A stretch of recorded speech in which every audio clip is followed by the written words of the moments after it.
వైఎస్ఆర్సీపీ రాజ్యసభ అభ్యర్థులు వైవి సుబ్బారెడ్డి, మేడ రఘునాథరెడ్డి, గొల్ల బాబురావు నామినేషన్ దాఖలు చేశారు. అంతకుముందు సీఎం జగన్ అభ్యర్థులకు బీ ఫామ్ అందజేశారు. ఈ ముగ్గురు అభ్యర్థులు క్యాంప్ ఆఫీస్ నుంచి అసెంబ్లీకి చేరుకొని నామినేషన్ దాఖలు చేశారు. రాజ్యసభ ఎన్నికల్లో విజయం తమదే అంటున్నారు వైఎస్ఆర్సీపీ అభ్యర్థులు.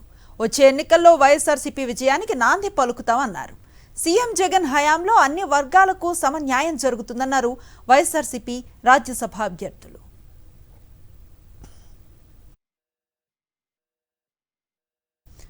రాజ్యసభ వైఎస్ఆర్సీపీ అభ్యర్థిగా సీఎం జగన్ ఇచ్చిన అవకాశాన్ని సద్వినియోగం చేసుకుంటానన్నారు మేడ రఘునాథరెడ్డి.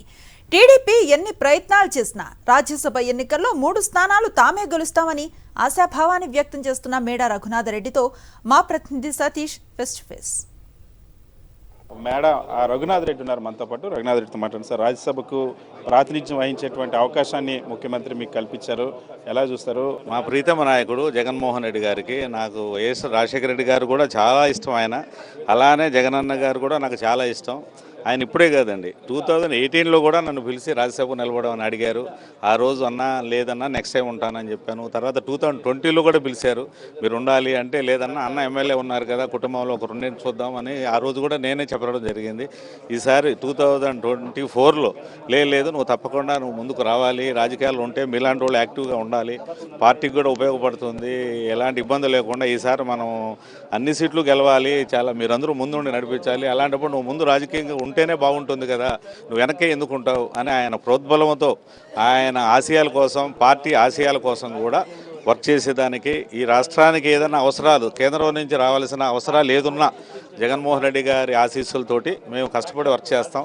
తెలుగుదేశం పార్టీ మరొక వైపు పోటీ పెట్టడానికి సిద్ధమవుతున్న పరిస్థితుంది. తెలుగుదేశం పార్టీ పోటీ పెడితే విజయం సాధించగల నమ్మకం ఉందా? యాక్చువల్గా వాళ్ళకు సంఖ్యాబలం లేదు, వాళ్ళు పెట్టే అవకాశాలే లేవండి. అది సోషల్ మీడియాలో ప్రచారం చేసుకుంటూ ఉన్నట్టు ఉన్నారు. ఇంకొకటి మన దగ్గర అసంతృప్తి ఉన్న ఎమ్మెల్యేలు అని మాట్లాడుతున్నారు, కానీ అది మన పార్టీలో ఇన్సైడ్ మాట్లాడుతున్నామే కానీ ఎవరికి పోయి మన ఎమ్మెల్యేలు పోయి అటు సైడ్ ఓటేస్తారనే అవకాశమే లేదు. మేము సుబ్బారెడ్డి గారన్నా అందరూ కూడా పార్టీ పెద్దలు అందరూ కూడా అందరితో టచ్లో ఉన్నాం.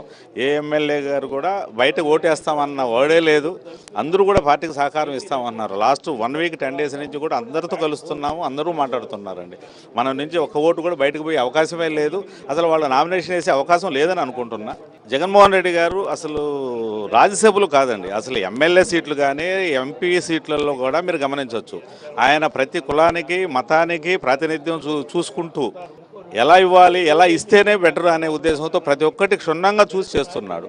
ఆయన ఏ రోజు కూడా ఒక కులమో ఒక మతమో చేయాలని లేదు, ఆయన అందరినీ సమానంగా చేయాలి, పార్టీ అసలు ప్రాతినిధ్యం లేని కులాలను కూడా మనం తీసుకురావాలి ముందుకు అని ఆయన చాలా తాపత్రయపడుతున్నాడు. కానీ ఆయన చాలా అన్ని మతాలు కులాల పైన ఆయన చాలా ప్రేమతో ఉన్నాడు, అందరికీ సమానంగా చూస్తాడు. ఆయన ఇప్పుడు మీరు రాజ్యసభలోనే కాదు మిగతాటి కూడా అబ్జర్వ్ చేయండి, చాలా గొప్పగా చేస్తున్నాడు.